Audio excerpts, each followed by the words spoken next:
Tonight, we're continuing our discussion on homelessness in our region. In tonight's So Close to Homeless, you'll meet Henry Winters. Winters is a disabled veteran who spent more than 8 years being homeless. Now he volunteers his time at Access to help those in need. NBC5's Natalie Weber has more.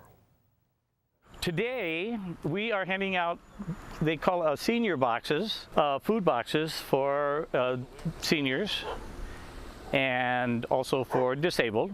Henry Winters gets a lot out of giving. Yeah, so they line up here. Every month, he's on the sidewalk outside of Access, handing out food to those who otherwise might go without. We'll do 50 or 60, sometimes a little more, sometimes a little less. But no matter how many cars line up or how many boxes go out, Winters says he's always happy to help. I know what it felt like to get help from others, and I know how much that helped me to gain back control of my life.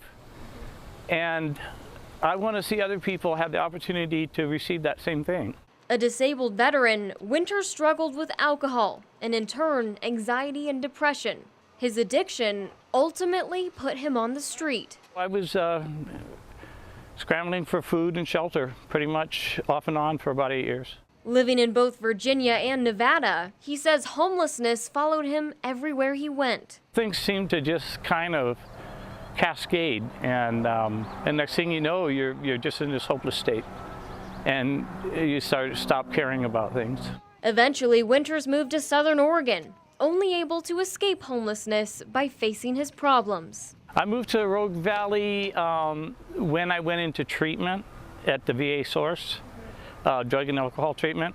Now 10 years sober, Winters is working to help others in the same way, with a drug alcohol counselor certification and a new bachelor's degree.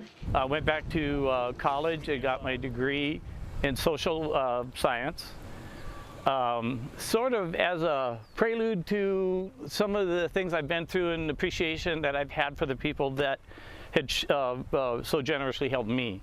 Winters is on the job hunt, ready to put his new skills to work. But he says even when he's employed, he'll make time to come back to Access and hand out food boxes. I think that homeless people, for the most part, are misunderstood by the general public, and there really isn't enough community support to get all these people help. And I know it can be done. It's just not in place. There are agencies that are working toward this, but it's actually a community effort, I believe. In Medford, Natalie Weber, NBC5 News. Natalie, thank you. So Close to Homeless is a collaboration between NBC5 News and Access. Access has a number of programs for people who are homeless or who are close to it. To learn more, visit soclosetohomeless.org.